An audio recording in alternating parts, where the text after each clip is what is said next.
Un problème d'assainissement, bientôt un vieux souvenir pour les populations de Nioro du Rip. Un projet de 2,5 milliards est en cours pour la gestion des eaux usées. Ce que je peux dire, Nioro, il y a 10 ans, croulé sous les eaux, il y avait beaucoup de difficultés et des quartiers étaient menacés. Il y a eu une première phase réalisée par M. le Président de la République, qui est l'assainissement des eaux pluviales et la mise en route. Et beaucoup d'investissements ont été réalisés. Il restait aussi le branchement des familles qui, avant, ont eu tout simplement, disons, des fosses septiques qui étaient directement vers la nature et qui faisaient un impact très négatif dans les eaux souterraines. Aujourd'hui, avec ce réseau qui va brancher dans un premier temps 900 familles et également collecter les autres vers un bassin de traitement des eaux, c'est une aubaine, c'est quelque chose qui marque l'équité territoriale.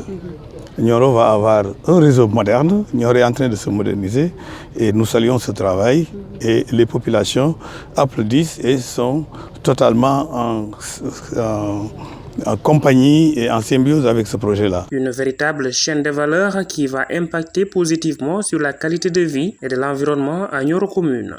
Tant et si bien que les eaux seront traitées chimiquement et qui seront dans les normes pour pouvoir être utilisées dans l'agriculture, ce fera, disons, un cercle vertueux, disons, de valorisation, disons, de notre agriculture et de nos produits.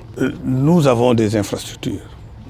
Comme j'ai dit, il y a l'État, le président de la République a fait ici à Nioro des investissements au niveau de Nioro sans nul autre pareil. Il reste quand même les emplois pour les jeunes et également le développement du secteur primaire et la valorisation de nos produits. Avec ce projet, c'est beaucoup d'eau. On a dit 1400 m3 par jour et plus qui peuvent être utilisés pour le maraîchage, pour l'agriculture. C'est également donc une niche d'emploi qui sera une manne qui va faire de sorte à ce que le développement intérieur, la production intérieure de Nioro va se relever. Le site dispose de terres de réserve pour, dans le futur, exploiter les eaux qui seront traitées par les stations à des fins agricoles au bénéfice du développement économique et social du département de Nioro. C'est un projet vraiment qui prend un peu le système global de l'assainissement, que ce soit le système collectif que le système autonome. Alors, il faut se dire que la composition donc, du projet est constituée ainsi. Nous avons une station d'épuration, donc avec 1400 m3 par jour, donc pour la capacité, qui en réalité est accolée à une station de traitement de boue de vidange, une déposante de boue de vidange, qui a une capacité de 20 m3 par jour. Donc ces deux sites qui servent tout simplement du moyen de traitement, en réalité sont accolés évidemment par un réseau collectif avec un linéaire de 20 km linéaires pour le réseau collectif, qui va évidemment directement au niveau de la station d'épilation.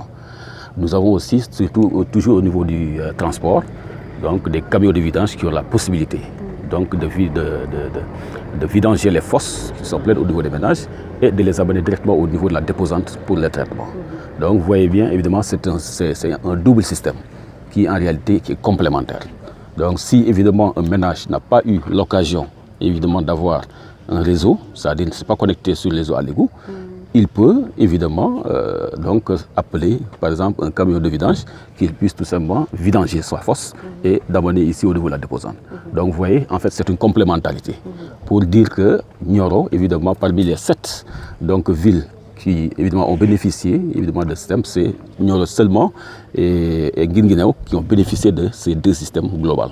Alors il faut se dire que le coût global du projet est de 12 milliards pour les 7 villes, mais Nioro en a bénéficié de 2,5 milliards.